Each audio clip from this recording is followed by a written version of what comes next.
बांग्लादेश में दोबारा से प्रोटेस्ट का आगाज हो चुका है। दोस्तों, भारत में बैठे बांग्लादेश के शेख हसीना ने कुछ ऐसा कर दिया है जिससे पूरी दुनिया हैरान है। शेख हसीना भारत आने से पहले ही बांग्लादेश में एक ऐसा टाइम बम छोड़ के आ गई जो आज फट चुका है। इस समय आप देखें तो बांग्लादेश में फिर से अचानक दंगे शुरू हो चुके हैं।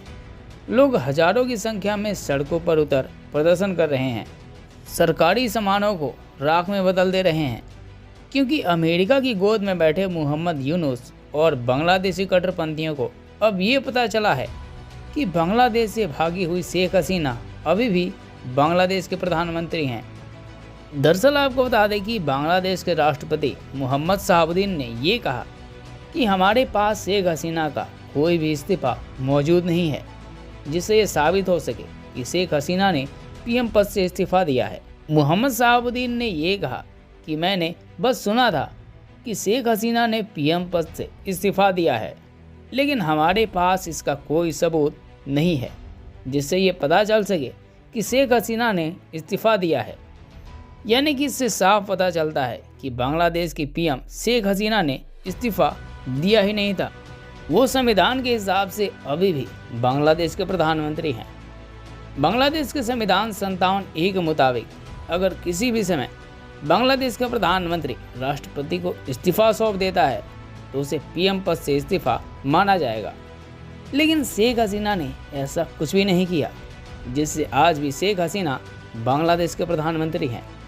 और यही वजह है कि बांग्लादेश के डुप्लीकेट पीएम और उसके समर्थक बांग्लादेश में खूब हल्ला मचाए हुए हैं। आपको बता दें कि लोग राष्ट्रपति भवन को घेर राष्ट्रपति के खिलाफ नारे लगा रहे हैं। यहाँ तक कि सरकारी दफ्तरों में इस्तीफे की कागजात को ढूंढा जा रहा है, लेकिन कोई सबूत नहीं मिल रहा जिससे क्लियर हो कि शेख हसीना ने इस्तीफा दे दिया है। अब बांग्लादेश के साथ आने वाले दिनों में क्या होगा ये देखना दिलचस्प होगा।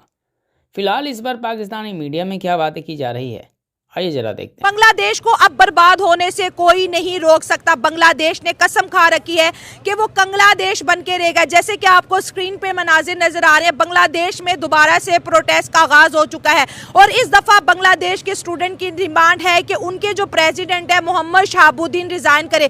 24 घंटे का टाइम दिया, अगर 24 घंटे से पहले रिजाइन नहीं करते तो फिर बांग्लादेश के अंदर उसी तरह के दंगे भड़काए जाएंगे, आग लगाई जाएगी, इंडिया की इन्वेस्टमेंट को नुकसान पहुंचाएगा। जिस तरीके से बांग्लादेश वाले स्टेप्स ले रहे हैं, ये बांग्लादेश को कंगलादेश बनाने के सफर पे लेके चले गए हैं। अच्छा। कोई भी मसला होता है उसको इंडिया के साथ अटैच कर देते हैं। पहले शेख हसीना और स्टूडेंट्स ने कैसी बुरी हरकतें की कि अटैक कर दिया जाके। आप उनके अंडर गारमेंट्स उठा के फिर रहे हो, आप उनका घर तोड़ रहे हो। ये तरीका नहीं है रिजाइन करवाने का। शेख हसीना इंडिया जाके बैठ गई, अब ये प्रेसिडेंट की तरफ चले गए हैं। अगर प्रेसिडेंट भी भागेगा तो कहाँ जाके स्टे करेगा? इंडिया के अंदर। वो भी इंडिया ही जाएंगे। क्योंकि उनके पास और कोई पनाहगाह ही नहीं है। उन्हें पता है कि इंडिया राइट नाउ सेफ है, उनकी आर्मी काफ़ी अच्छी है, उनकी इकोनॉमी तो वर्ल्ड बेस्ट जा रही है, तो ये जाके वहाँ स्टे करेंगे। इसका डायरेक्ट नुकसान किसको होगा? बांग्लादेश को। अच्छा। जिसका 3 साइड से बॉर्डर लग रहा है इंडिया के साथ। एक ऐसा कंट्री जिसने आपको चारों साइड से घेरा हुआ है, जिसके मफादात जिससे आपके मफादात जुड़े हुए हैं। अब देखें, अडानी ने बिजली बंद की है, बांग्लादेश के पल्ले क्या रहा है? आप इंडिया से ले रहे हो, टेक्सटाइल जो है आपकी सारी इंडिया के अंदर चली गई है। इन्वेस्टमेंट सारी पहले आपको इंडिया की तरफ से आ रही थी। दुनिया की इतनी बड़ी इकोनॉमी के साथ आप पंगा नहीं ले सकते। बेसिक ये पंगा करवा कौन रहा है?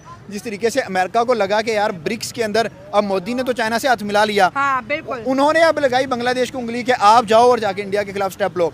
बांग्लादेश सोचे, इतना सा बांग्लादेश है और इतने बड़े इंडिया से पंगा ले सकता है? नहीं। पाकिस्तान की इंडिया से ट्रेड बंद हुई तो हमारे आप देखें कि महंगाई कितनी ज्यादा नजर आ रही है। सही बात है। अगर बांग्लादेश की भी बंद हो जाएगी, ऑलमोस्ट तो बंद ही है। हाँ। अगर बिल्कुल बंद हो गई तो बांग्लादेश भी गया, रोड पे आ जाएगा। इंडिया के बड़ापन देखिए कि आज भी वो जो फूड कमोडिटीज हैं या फिर मेडिकल वीजाज है वो उनको दे रहा है। अब बार बार, क्योंकि जब भी बांग्लादेश के अंदर प्रोटेस्ट होता है, ये बंगाली क्या करते हैं, इंडिया की इन्वेस्टमेंट को नुकसान पहुंचाने की कोशिश करते हैं। जो हिंदू नजर आते हैं, हिंदुओं को नुकसान पहुंचाने की कोशिश करते हैं।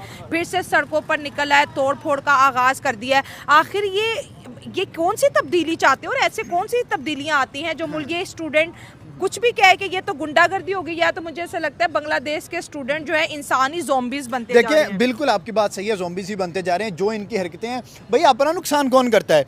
आप इनकलाब लेके आओ, एक तरीके से लेके आओ। आप अपने ही प्रेसिडेंट के घर तोड़े जा रहे हो, आप अपने इंडिया के साथ जो वसाइल ख़त्म कर रहे हो। उसके बाद अगर बात करें, आपका कोई भी स्टेप जो है ना पॉजिटिव वे में जाता नजर नहीं आ रहा। आप डे बाई डे बांग्लादेश को मजीद नीचे, पहले बांग्लादेश के बल्ले क्या था, ठीक है पहले भी टके का नहीं था, अब टके से भी बुरा होता जा रहा है। भाई स्टूडेंट्स जो हैं उनमें ना तो मुझे शऊर नज़र आ रहा है, मुझे लग रहा है कि ये सारे के सारे जाहिल हैं। अब देखिए आप अमेरिका की बात पे लग के उस कंट्री के साथ लड़ रहे हैं जिससे आपके ढेरों मफादात जुड़े हुए हैं, जो आपको पिछले 15-20 साल से कैरी कर रहा है। इंडिया के अंदर सबसे बड़ी बांग्लादेश के अंदर सबसे बड़ी इन्वेस्टमेंट्स इंडिया से आ रही हैं, तो फिर आप कैसे एक कंट्री के साथ ऐसे कर सकते हो। और दूसरा, आपकी जो शेख हसीना बागी है तो उसको पनाह किसने दी, इंडिया ने दिया जाके। अब आप कह रहे हो ये भी तो गुस्सा है ना उनको, वो तो इंडिया को थ्रेट कर रहे हैं कि आपके खिलाफ भी प्रोटेस्ट करेंगे, शेख हसीना वाजिद को वापस करो। आपको लगता है कि बांग्लादेश स्टेट में है कि इंडिया को थ्रेट कर दे? बांग्लादेश की बातें तो बड़ी बड़ी है, इतनी औकात है बांग्लादेश की कि वो इंडिया को थ्रेट कर दें? हाँ। कहाँ एक चूंटी एक हाथी को कभी भी थ्रेट नहीं कर सकती। आप देखें इंडिया भाई राइट नाउ वो दुनिया के ऊपर एक जाल बिछा के बैठा है। हाँ। अब देखिए इसराइल और फलस्तीन की जंग खत्म करवानी थी तो मुस्लिम कंट्रीज इंडिया की तरफ देख रहे हैं ऐसे ही। कि मोदी आके खत्म करवाएगा।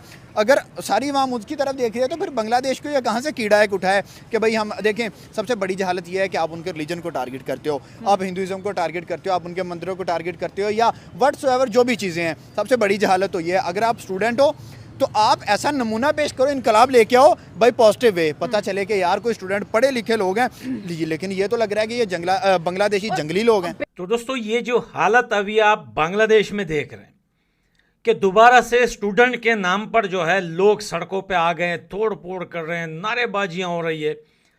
ये जो इनका प्रेसिडेंट है इसको रिज़ाइन कर दो नहीं तो हम जला देंगे पूरे देश को, ये कर देंगे। देखें जब शेख हसीना को हटाया गया था, जब वो स्टूडेंट के नाम पे जो प्रोटेस्ट हो रहे थे, वो तो नाम सिर्फ स्टूडेंट का था लेकिन स्टूडेंट बांग्लादेश में है ही नहीं स्टूडेंट, क्योंकि बांग्लादेश के स्टूडेंट नहीं, वो सब कुछ और ही दिमाग रखने वाले लोग हैं, वो सब आतंकवाद है। मेरे ख्याल से ये उस टाइम भी हमने कहा था, मैंने भी वीडियो में कहा था, बहुत सारे और भी लोग बोल रहे थे, वो बात सच निकली। वो सब यही बोल रहे थे कि ये यहाँ पर रुकेंगे नहीं, यहाँ पर शेख हसीना को हटाने का मसला नहीं था, इसके पीछे बहुत बड़ी साजिश है दोस्तों, बहुत बड़ी साजिश है। आपको पता है पिछले कई सालों से बहुत सारे बांग्लादेश के लोग जो पाकिस्तान में रहते हैं उनको वैसे ही पिचकारी किया गया है, उनको ऐसा ही पाला गया है जैसे कि किसी ज़माने में अफ़गानिस्तान के मुजाहिदीन को पाकिस्तान में पाला गया था, वहाँ पे मदरसों में उन्हें पढ़ाया गया था, उनके दिमाग में ऐसी पिचकारी लगाई थी कि भैया उनको अपना देश दिख रहा ही नहीं था, उनको बस से पाकिस्तान ही दिखता था। और वो उस टाइम भी एक नारा लगाते थे कि जहाद अफ़गानिस्तान दिपाए पाकिस्तान, यानी कि अफ़गानिस्तान में जहाद करो और पाकिस्तान को बचाओ। तो मेरे ख्याल से पाकिस्तान तो आपको पता है कि टूटने वाला है, और पाकिस्तान ख़ुद को मजबूत करने के लिए उसके पास कोई रास्ता है ही नहीं।